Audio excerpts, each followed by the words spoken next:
Es lo que le falta a México en una escala creciente.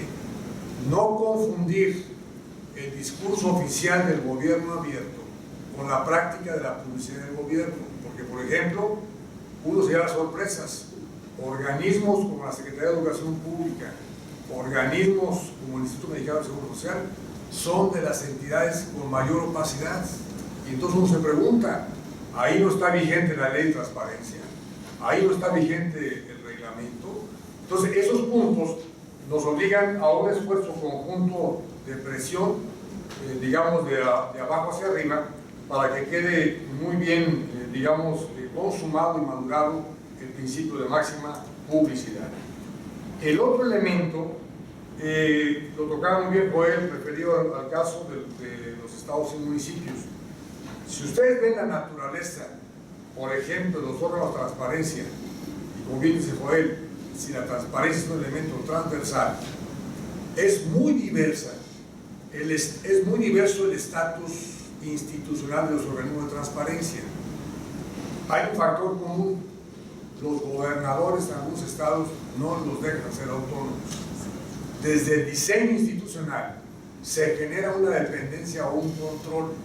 Entonces, este punto que está en el libro muy interesante de Rafael y de Freddy, la transparencia opaca, eso es lo que está prevaleciendo en algunas entidades, no la transparencia publicitaria, aunque suene a pleonasmo. La idea distinta de que sean comisiones, de que sean órganos, de que sean comités, sería lo de menos.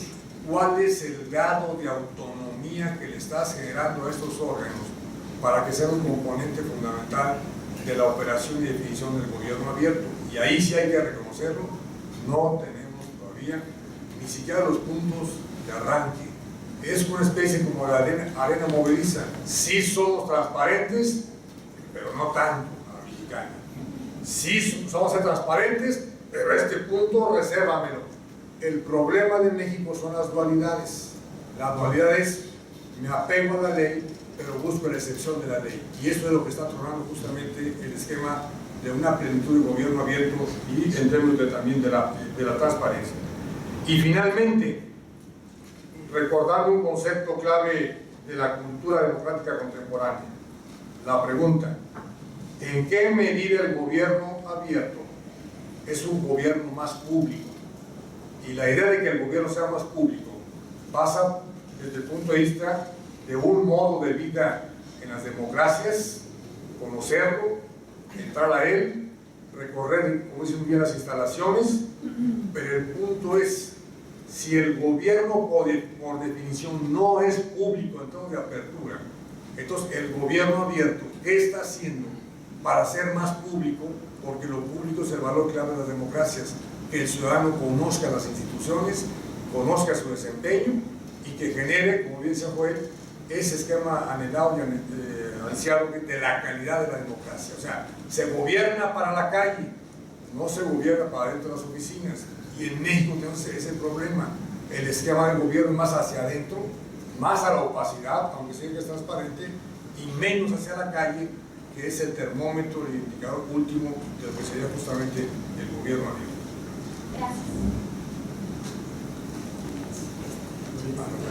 Gracias. Sí.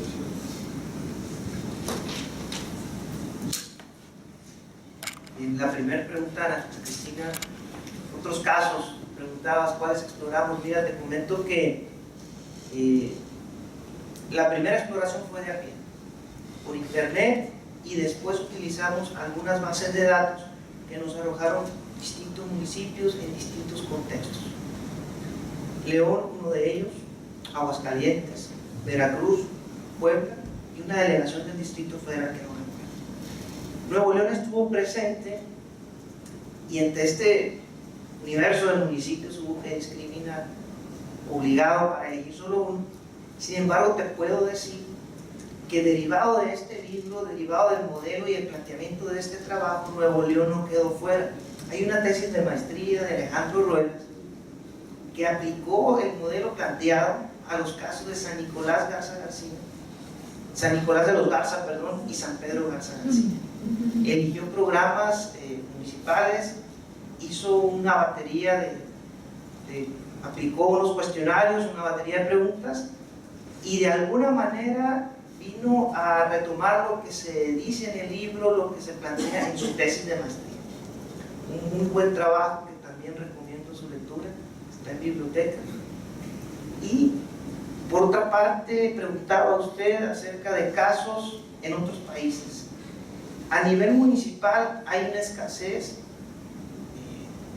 puedo decirlo lisa y llanamente, hay una escasez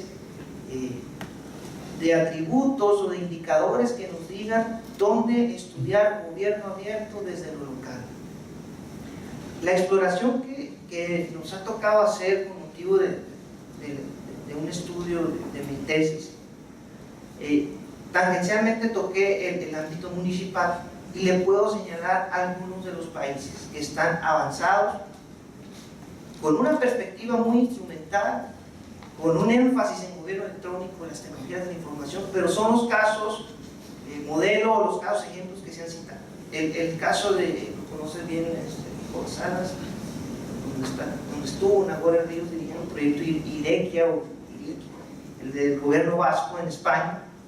Hay otros casos que se han estudiado en Argentina, donde curiosamente no tienen ley federal, o ya la tienen, no tienen ley federal de acceso a la información, pero hay mecanismos de transparencia a nivel local, a nivel municipal. Ahí hay casos que explorar muy interesantes en Argentina. Estados Unidos tiene un Open Data Working Group.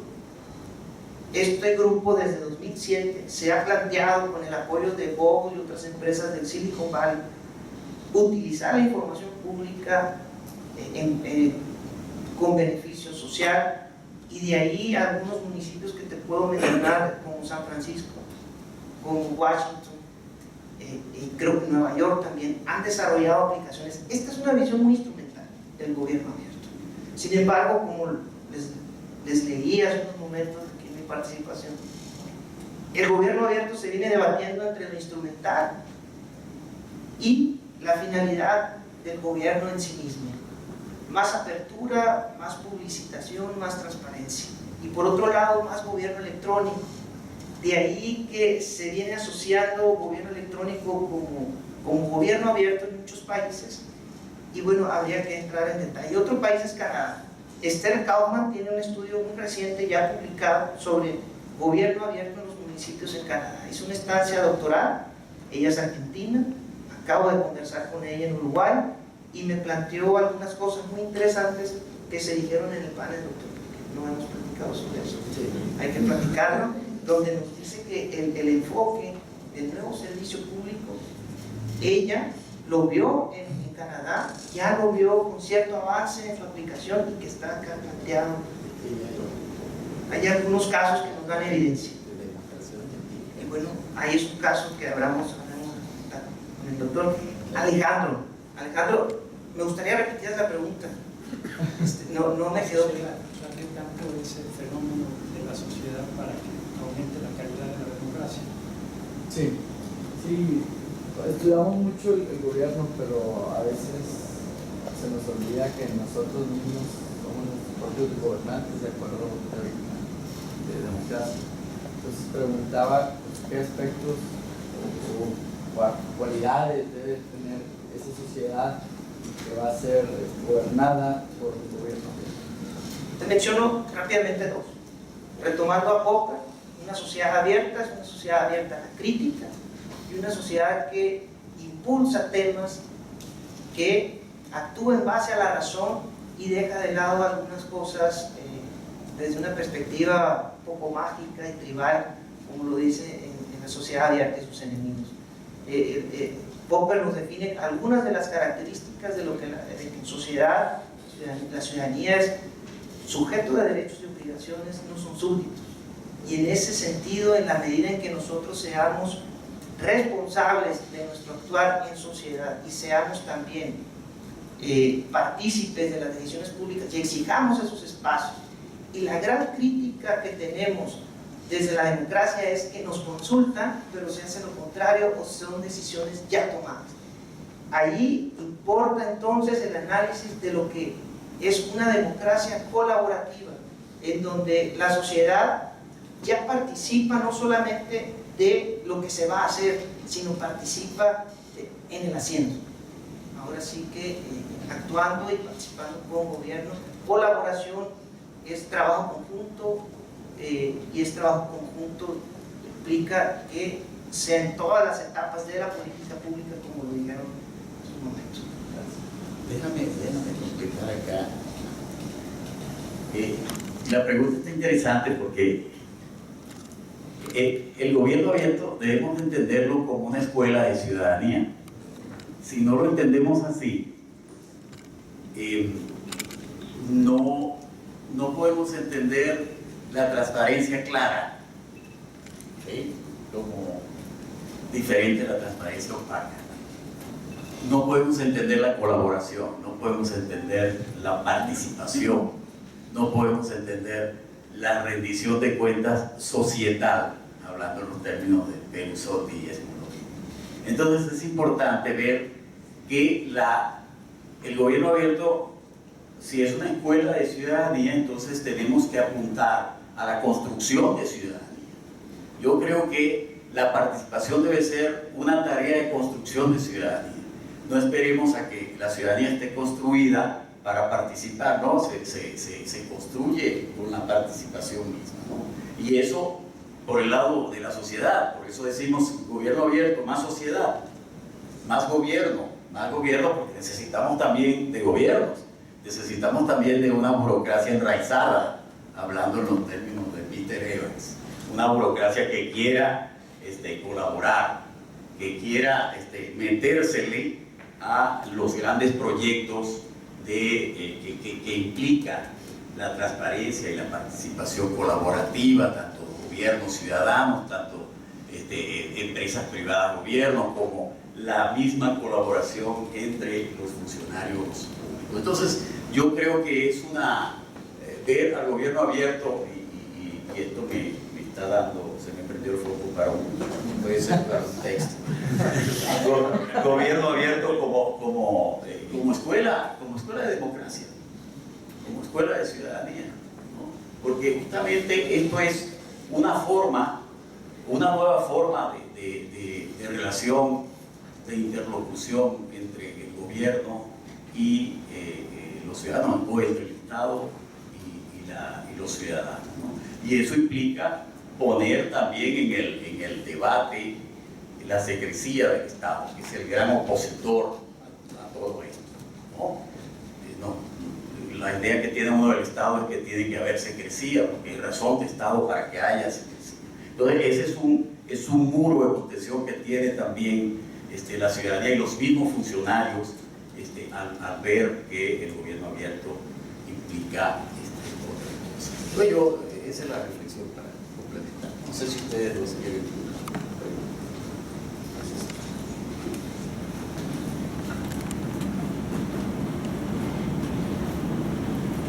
Muchas gracias a todos por sus preguntas, los expositores por supuesto, y pues en nombre de la EGAP, Escuela de Gobierno y Política Pública, pues digo que hemos concluido este evento.